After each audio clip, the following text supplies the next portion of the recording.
Constituição e Justiça da Câmara aprovou a PEC que reduz a maioridade penal de 18 para 16 anos. Com isso, a proposta avança para uma comissão especial antes de seguir para o plenário da Casa.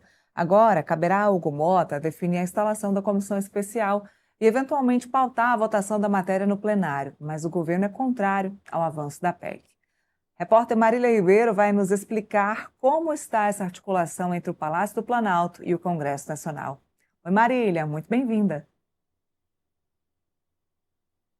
Obrigada, boa tarde a você, a todos que estão nos acompanhando aqui no Contexto nesta quinta-feira. É isso, ontem nós trouxemos aqui que a CCJ da Câmara dos Deputados estava discutindo a respeito da proposta de emenda à Constituição que diminui a maioridade penal de 18 para 16 anos. Foi na terceira tentativa de votação, então, que nós tivemos o placar de 44 votos a favor do texto, da admissibilidade dessa PEC, contra 18 votos. Ali, durante toda a sessão, nós tivemos ali muitas discussões críticas ao texto que estava sendo apresentado pelo relator, o deputado federal Coronel Assis, mas acabou sendo aprovado. E agora, Neila, o que nós temos ali são articulações sendo feitas tanto da oposição quanto da base do governo dentro da Câmara dos Deputados. Há até líderes ali da oposição que chamam essa PEC da maioridade penal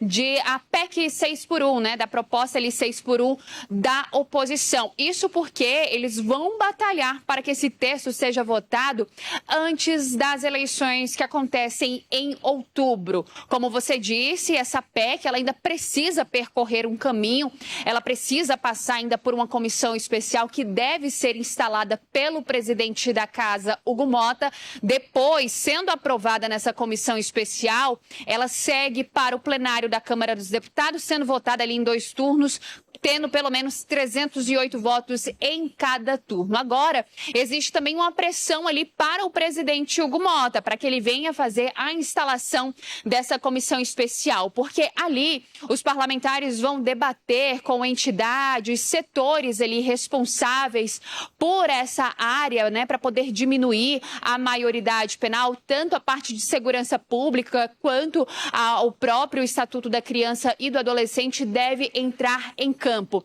Mas a primeira batalha que nós temos ali dentro é da oposição e do governo. O governo, ele vem batalhando para que o texto não seja votado. Ali nós tivemos principalmente ali parte do PSOL e o do próprio Partido dos Trabalhadores que votaram contra essa proposta e que se pretendem ali, né, se manifestar e se articularem para que esse texto não venha a ser votado dentro da Câmara dos Deputados ainda em 2026. O que preocupa, Neila, conversando com líderes da oposição, o que preocupa ali líderes do governo, o que preocupa ali essa área é justamente o desgaste que esse assunto pode causar para a imagem do presidente Lula em período eleitoral. Ele que já vem aí sofrendo diversas críticas por conta das tarifas que foram colocadas pelos Estados Unidos, o que eles atribuem ali a um trabalho por parte mesmo ali do governo federal. Temos ainda um outro tema que entra nessa parte de segurança pública feito pelos Estados Unidos, que é colocar as facções criminosas como o PCC e Comando Vermelho como organizações terroristas. E isso vem preocupando, sim, a base do governo por tentar ali, eles imaginam que esse assunto pode desgastar a imagem do presidente Lula frente ao eleitorado, assunto que deve ser bastante importante, bandeira que deve ser levantada, sim, durante esse período de debates, né? Campanha que começa ali no dia 16 de agosto, mas antes dela a gente já vê ali o assunto sendo bastante discutido dentro do Congresso, mas também fora dele. E agora, então, os líderes, eles tentam ali, a gente não vê tanta manifestação em relação a esse assunto da diminuição da maioridade penal, a gente dando uma olhada ali, principalmente nas redes sociais da base do governo, poucos se manifestaram a respeito deste assunto, preferiram ficar calados, já a oposição vem batendo e eles querem sim que esse texto avance. A gente lembra que não é a primeira vez que o Congresso Nacional discute essa diminuição da maioridade penal. O problema ali apontado pela oposição é que muitos menores de idade, ali, adolescentes e crianças de 14, 15, 16 anos, cometem crimes e acabam não sendo ali acabam não respondendo por esses crimes. Já o governo vê que o problema ele é um pouco mais profundo, que é necessário primeiro resolver o problema carcerário do Brasil, porque a população carcerária é muito grande e diminuindo essa idade de 18 para 16 anos vai afogar ainda mais, vai sufocar ainda mais o sistema carcerário. Então, a base do governo defende que primeiro se resolva um problema para depois se pensar nessa questão da diminuição da maioridade penal. O assunto, ele tende a ser ainda amplamente discutido dentro da Câmara dos Deputados. Importante lembrar que, aprovado dentro da Câmara, ele ainda vai seguir para o Senado Federal. E lá existe também uma preocupação, principalmente pelo lado da oposição, porque se aprovado pela Câmara dos Deputados, chegando no Senado esse ano, pode ser que ele não seja votado, porque ainda existem outras matérias, como, por exemplo, a PEC 6x1, que já foi aprovada pela Câmara, mas está parada dentro do Senado Federal, porque o presidente Davi Alcolumbre, ele não cita ali a tramitação que esse texto deve ter. Então, também tem essa preocupação por parte ali da oposição, se chegando lá no Senado Federal, qual deve ser o caminho, se esse assunto vai ser prioritário para Davi Alcolumbre. Neila. Essa questão da pauta trancada na Câmara dos Deputados, no Congresso, por conta da escala 6x1, isso pode também ser uma barganha, uma negociação do governo para não aprovar essa pauta específica da maioridade penal? Apenas essa, né? Mas outras pautas. Ontem a gente conversou aqui no contexto sobre o projeto de lei dos combustíveis, que o Hugo Mota falou que se o governo não tirasse a urgência desse projeto de lei da escala 6x1, não teria como votar esse texto dos combustíveis, que é ali favorável ao governo.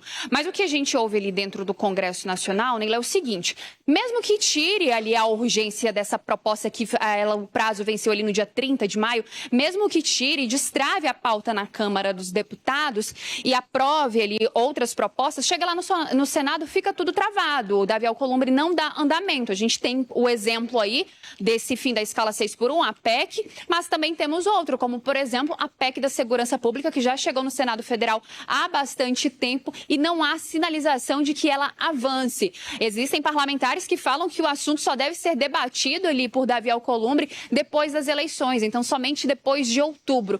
Então, para eles, principalmente para o governo, não é interessante tirar essa urgência do projeto de lei nesse momento. O que se especula também, Neila, é que o presidente Lula deve conversar sim ainda com Davi Alcolumbre para poder tentar azeitar a relação dos dois para que as pautas possam avançar. Isso tudo também, Neila, dita ali a questão envolvendo o pleito de 2026. Ali, pelo lado da Câmara dos Deputados, a gente vê uma relação do presidente Lula com o Hugo Mota bastante favorável. Isso porque o Hugo Mota quer também colocar o seu pai para disputar as eleições com o apoio do Partido dos Trabalhadores lá no Estado. Já lá no Amapá, Estado de Davi Alcolumbre, também existem ali parlamentares que são apoiados por Davi Alcolumbre, lembrando que ele não vai disputar mandato para o Senado, porque ele está no meio do seu mandato, ele ainda tem mais 4 anos ali dentro, sem precisar concorrer agora em 2026, mas existem ali os seus apadrinhados que pretendem, né, ali concorrer às eleições e vencer. Então, tudo isso, Neila, gira em torno das eleições, gira em torno de reeleição, de eleição e também dessas pautas que são favoráveis tanto para o governo quanto para a oposição. Pauta de segurança pública, todo mundo quer levantar essa bandeira. Pauta que tem gente que não quer levantar a bandeira, que é a questão da pauta bomba. Algumas pautas bombas estão sendo tratadas no Senado Federal por Davi Alcolumbre e uma delas já passou, que é a questão do aumento salarial para os servidores da saúde. Tem uma aí na ponta da agulha para Davi Alcolumbre liberar, que é a questão da renegociação das dívidas do agronegócio, dos produtores rurais. Essa é a maior dívida, é o maior problema que pode trazer uma dívida para o governo federal. No final das contas, Marília, tudo isso que nós estamos falando aqui é uma grande chantagem entre governo e Congresso Nacional para tentar viabilizar as eleições, de uma forma ou de outra viabilizar as eleições. Agora, falando das pautas bomba especificamente, se elas passam, aí sim a vida do governo vai ficar difícil, porque é muito dinheiro envolvido e acaba dificultando a vida do governo, que vai ter que provar para a população que não estava gastando tanto quanto gastou. Inclusive, a gente falou aqui no contexto agora, Marília, que o Tribunal de Contas da União acabou aprovando as contas do governo Lula, mas com algumas ressalvas, porque o governo acabou gastando mais do que deveria. É isso, Neila. Esse assunto ele também deve chegar lá no Supremo Tribunal Federal. Nós tivemos aí o próprio ministro Gilmar Mendes, que é decano da corte, publicando ali nas suas redes sociais, né, que o Congresso Nacional, o Legislativo, tem a responsabilidade enquanto aprova essas matérias chamadas aí de pautas bombas. Isso porque o assunto deve chegar assim, porque nós estamos falando de contas públicas, né? Estamos falando do meu, do seu, do dinheiro de quem está nos acompanhando, que é revertido nesses projetos que são aprovados, nessas pautas que são aprovadas dentro do Congresso Nacional, principalmente ali do Senado Federal. Por parte do governo, existe ali uma articulação. O ministro da Fazenda, Dario Durigan, ele foi colocado ali para poder articular como isso deve ser feito. Ontem, por exemplo, ele e José Guimarães passaram quase que um dia dentro do Congresso Nacional, ali mais especificamente no Senado, tentando articular para que essas pautas não pudessem ser aprovadas. A gente teve ali uma primeira derrota, mas eles continuam ainda trabalhando. O Dario Durigan, ele está fazendo aí uma certa peregrinação dentro do Senado Federal a fim de não aprovar essas pautas, mas o assunto deve sim chegar lá no Supremo Tribunal Federal, como a gente já viu a manifestação do decano Gilmar Mendes.